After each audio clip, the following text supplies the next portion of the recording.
Since childhood, Max and Anne were inseparable, best friends who grew up together and eventually fell in love. One night, after a few too many drinks inside their car, tragedy struck. They lost control, and the crash killed Anne instantly. Max survived. But his world ended that night. He was charged with involuntary manslaughter. And despite being the son of a millionaire family, he bribed corrupt cops so his grandmother Victoria could sneak in cash hidden inside books. The inmates turned on him, beating him day after day. One night, they even threw him into a laundry machine and left it running for 16 brutal minutes. That moment broke something inside Max. But instead of giving up, he decided to fight back. He trained hard, learned to defend himself, and started fighting for money, earning respect and fear from the same men who once tortured him. After 3 long years, Max was finally released early for good behavior. Outside the prison gates, his father Raphael waited, angry that Max had refused to see him during those visits. As fighter jets roared overhead, Raphael revealed that he was the one who appealed for Max's release. A global war was coming, and their family had been chosen to enter a secret bunker built only for the world's richest people. At first, Max didn't want to go anywhere with his father. But when Raphael mentioned that Anne's family would also be there, Max agreed. On the way, Raphael explained that a colonel had told him about the bunker, a classified project named Kamara. The richest families received secret invitations that led to a private video message from Manurva, detailing how billions were spent creating this underground fortress. Raphael and Max finally boarded their private helicopter, just as an emergency broadcast banned all private flights. But Raphael didn't care. He ordered the pilot to take off. Anyway, the bunker lay 900 feet beneath a lake, accessible only through a hidden elevator. There were 3 levels with 45 family units, equipped with the best security.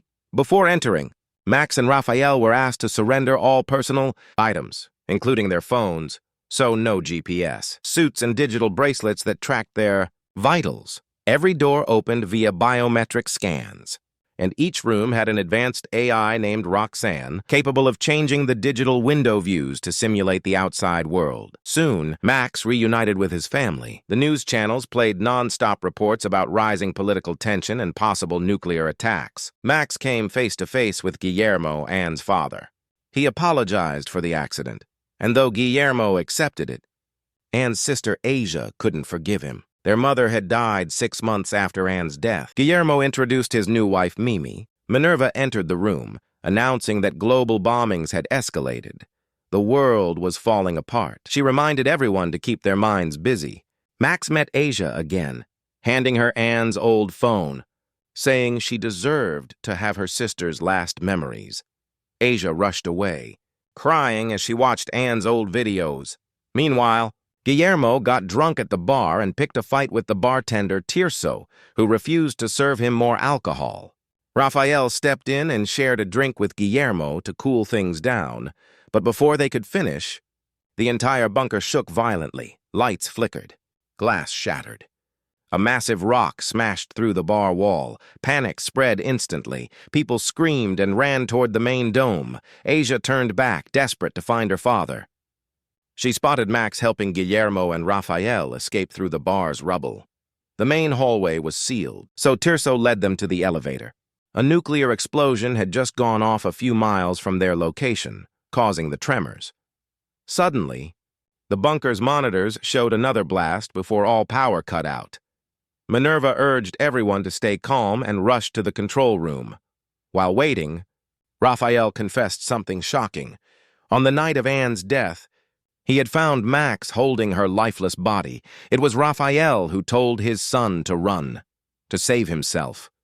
That testimony sent his own son to prison. Hearing this, Max's mother Frida exploded with anger. Before Raphael can even react, Manurva storms back in, announcing that communication with the outside world has been lost.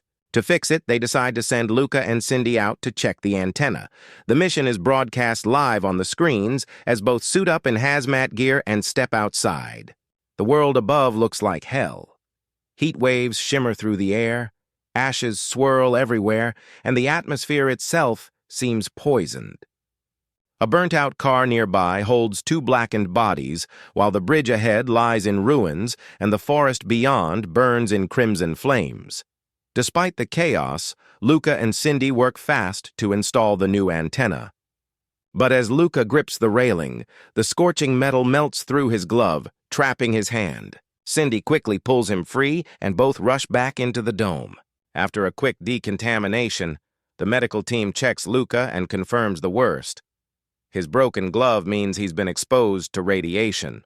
Once the cameras are turned off, Manurva tells everyone that the situation outside is complicated. She then returns to the control room, where the mood suddenly shifts from tension to celebration, because the shocking truth is, there is no war. The outside world is perfectly fine. Everything they've seen is just a massive simulation designed to fool the wealthy. A flashback reveals the twisted plan. The running people, the fake news reports, even the flying van, all were staged. The bunker sits on a moving mechanical platform that shakes violently to simulate bombings, while fake rocks drop from hidden panels. A famous director was even hired to film everything using top-tier special effects. Luca and Cindy? In the present, Manurva's girlfriend, Dr. Julia, tends to Guillermo's wounds, unaware of how deep this deception really goes.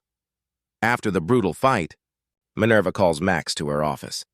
With a cold, emotionless face, she tells him that he killed Jacko, but somehow they manage to revive him. Before Max can react, Manurva grabs the taser from her desk and shocks him, not to harm him, but to remind him who's in control. "Behave," she warns, her tone sharp and calm. Meanwhile, Guillermo's phone won't stop buzzing. Oswaldo keeps calling again and again. Watching from the control room, Ciro plays the last message, where Oswaldo says he's finally found the news they've been waiting for over 20 years. A group of refugees is taken to the highest point in the bunker. They've been selected because they speak multiple languages, and their mission is to try contacting the outside world through old radio systems. Victoria, visibly bored, suddenly claims she's hearing a message in French. The others are surprised, especially since the radios aren't even connected. A French-speaking man rushes over, but it's quickly dismissed. They assume Victoria is hallucinating from her cancer medication. Seizing the moment, Victoria starts flirting with Mimi, who's still trying to get the radio to work. Out of nowhere, a faint transmission breaks through, a plane asking for permission to land. The plane crash is another manipulation by the staff. They approach a staff member named Ingrid and invite her for drinks. At the spa, they run into Elena, and Guillermo invites her too. Across the dome, Asia tends to Max's wounds, but being so close to him brings back painful memories. She excuses herself and leaves mid-stitch. Max follows her, demanding an explanation. In the control room, Oswaldo sends another desperate video message, threatening to contact an ambassador if Guillermo doesn't respond. Manurva orders Roxanne to create a virtual version of Guillermo to handle the call. Ciro warns her that the AI doesn't have enough data yet, but Manurva doesn't care. A flashback reveals their first test, when the team used Roxanne to create Julia's clone. The result was terrifying. No one could tell who the real Julia was. Roxanne's fake Guillermo finally connects with Oswaldo. He explains they're close to buying a company Guillermo had pursued for 2 decades, but the CEO insists on meeting Guillermo in person. So, fake Guillermo shocks everyone by saying he wants to sell everything and donate the fortune to help the poor. Oswaldo is stunned but promises to try convincing the CEO. He mentions one more thing. The deal will only go through if BJ3 is included. Unable to find any information about it online, Ciro uses all of Roxanne's power to dig deeper. During this, Manurva starts remembering their childhood. How Kiro was bullied, how she protected him, and how their mother abandoned them. The siblings grew up in an orphanage, outsmarting everyone just to survive. Years later, after studying hard and earning scholarships, Manurva realized the ugly truth. The rich would always keep getting richer while people like her struggled. That's when she devised the plan. Build the bunker, lure the elite inside, erase them from the world, and take their money. Roxanne's AI clones would run their businesses, keeping the illusion alive forever. Back in the present, Roxanne finally finds the meaning of BJ3. It's one of On's champion racehorses, worth over 40 million euros. When Oswaldo calls again, fake Guillermo tells him to sell the horse and get the documents from the safe. But they don't know the safe's code, so fake Guillermo cleverly asks him to call back tomorrow, from Guillermo's house, to open it together. Meanwhile, Guillermo and Rafael are drinking with Ingrid and Elena at the bar. Through Ingrid's earpiece, Manurva instructs her to extract the safe combination. In another part of the dome, Max finds Jaco's earpiece, the same one lost during their fight. When he puts it on, he hears his father's voice. That's when he realizes the horrifying truth. They're all being watched. The team instantly detects the breach and cuts the signal. Manurva sends Cindy to retrieve the earpiece. She finds Max bleeding and insists on taking him to the infirmary.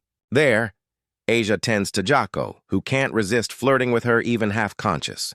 When Max walks in, he ignores Asia completely, breaking her heart. Later, drunk and angry, Max gulps down disinfectant alcohol.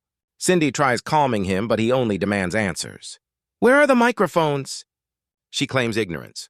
Outside, Asia runs into Tirso and hugs him, desperate for comfort. Manurva laughs as she watches. Tirso was assigned to monitor Asia, not be her friend. Victoria and Frida later find Mimi feeling sick and looking for Guillermo. He's nowhere to be found, because at that moment he's drinking heavily with Ingrid and Rafael. Ingrid keeps refilling his glass, sharing a tragic story about her dead mother before turning her charm on him. Nearby, Rafael and Elena bond over their broken marriages. When Max barges into the bar after hearing his father's voice, Manurva grows furious. He's interrupting her plan. She sends Cindy to remove him, and though Max refuses, Guillermo storms off in irritation. Ingrid follows him and secretly pulls out mini alcohol bottles hidden in her clothes. They retreat to an office to drink in private. Frida spots them sneaking away and alerts Mimi, who rushes to find her husband. Manurva, watching everything through the cameras, halts the elevator to delay Mimi. Desperate, Mimi pries the doors open and climbs out with her bare hands. Inside the office, Ingrid plays a manipulative game, making Guillermo write his answers while speaking aloud. As Manurva feeds her instructions through the earpiece, she eventually asks for the safe code. Guillermo refuses to write it but says it aloud, revealing the real combination. Just as things turn intimate, Mimi bursts in, breaking the door with a fire extinguisher. She unloads years of anger, screaming that Guillermo manipulated her and ends things for good. Guillermo storms back to his apartment, only to find Asia watching On's old videos. Furious, he snatches the phone and confronts Max, punching him repeatedly. He blames Max for reopening wounds from the past and reveals the painful truth. Asia's mother took her own life out of grief. Before he can hit Max again, Frida smashes a vase on Guillermo's head, stopping him. As she tends to him, they argue, then suddenly kiss, exposing their decades-long affair. Now both single, Frida finally wants to be with him openly. Meanwhile, Asia finds Max and apologizes for what happened. But Max, consumed by rage, lashes out saying he despises her family and her weakness. When he leaves, Asia breaks down, realizing she can't deny her feelings anymore. The next morning, Oswaldo calls from Guillermo's home. The fake Guillermo answers. Oswaldo asks for the 8-digit code, but Manurva panics. They only have 7. Oswaldo recognizes the final number. It's On's birthday, and finishes the code himself. He retrieves the documents and agrees to seal the deal quickly. Manurva and Cyro's grand plan continues. They've been creating fake, profitable startup companies for years, planning to sell them through Oswaldo for millions. In the bathroom, Max steals a pair of scissors, trying to cut off his tracking bracelet while hiding under his sheets. But before he succeeds, Rafael stumbles in, drunk, dirty, and fresh from a night with Elena. Rafael feels a heavy guilt weighing on him, but Max tells him to let go of the past, to move on from Frida and embrace whatever lies ahead. Later, Max visits Manurva and shares his suspicion that the microphones are hidden inside their bracelets. Manurva doesn't confirm it. Instead, she calmly explains that strict security is necessary, because eventually, everyone trapped inside this bunker will turn against one another while they talk. Max subtly hooks a cable with his foot, pulling a laptop off the desk. As Manurva bends to pick it up, he quietly slips a folded map into his clothes. another small rebellion. Meanwhile, in the spa, Frida and Guillermo discuss their long, complicated relationship that began back when they were just students. Frida believes she's different from all the other women Guillermo's been with. She wants something real, something that lasts. The moment grows heated and their emotions take over. Elsewhere, Mimi wanders the bunker pale and dizzy. Her body feels weak, her breath heavy. She steps into the elevator, rides it to the dome, and suddenly collapses. Moments later, she wakes up in even worse pain, but pushes herself forward, desperate to find help. Her skin burns. She strips off layers of clothing, stumbles up a staircase, and forces open a glass door, revealing the control room. Moments later, the surveillance team spots her on the monitors and rushes to rescue her. They carry her to the infirmary, where Asia is called in to help. But Asia hesitates. She isn't trained enough to make a diagnosis. Manurva steps in, instructing her to work with Roxanne, the bunker's AI. Using Mimi's symptoms and vitals, Roxanne runs an analysis and delivers a grim result: kidney failure. Without a dialysis machine, her chances are slim.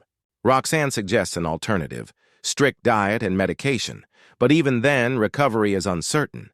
Mimi, drained and frightened, begs Asia not to let Guillermo see her.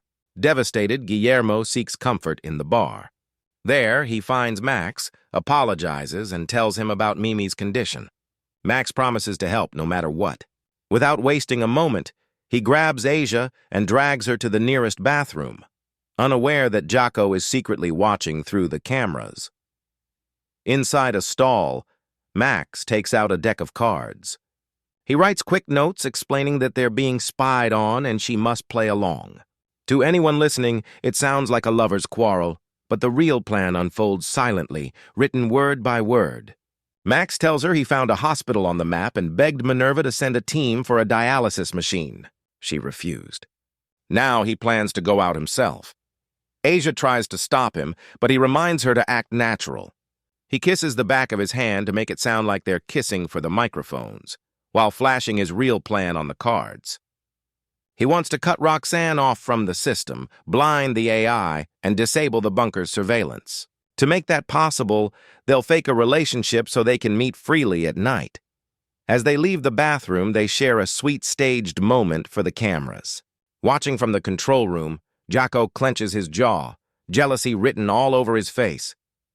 Later, Asia checks on Mimi and finds Victoria already there. Meanwhile, Oswaldo calls Guillermo's phone, but the digital copy answers instead.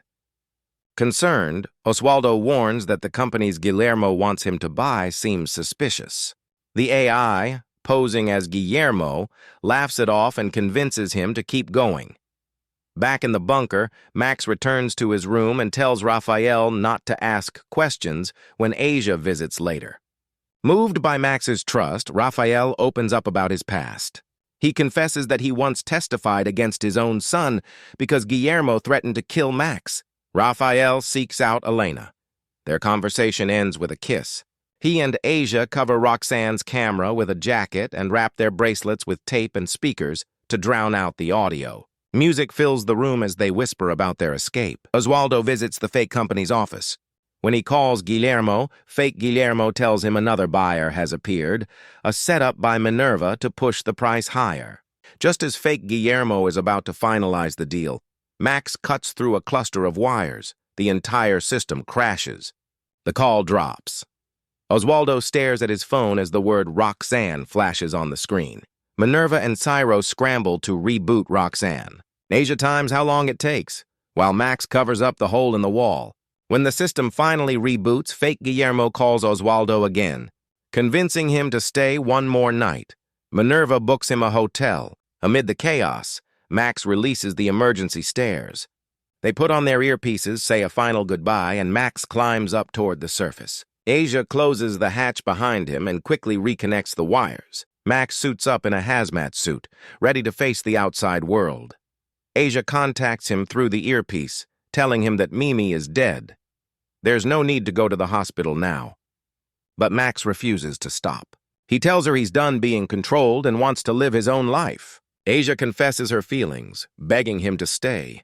But Max promises that if he survives, he'll come back for her. The elevator doors close, and as Jacko fires at him, bullets crack the glass, but the lift keeps rising. Finally, Max reaches the surface, free at last.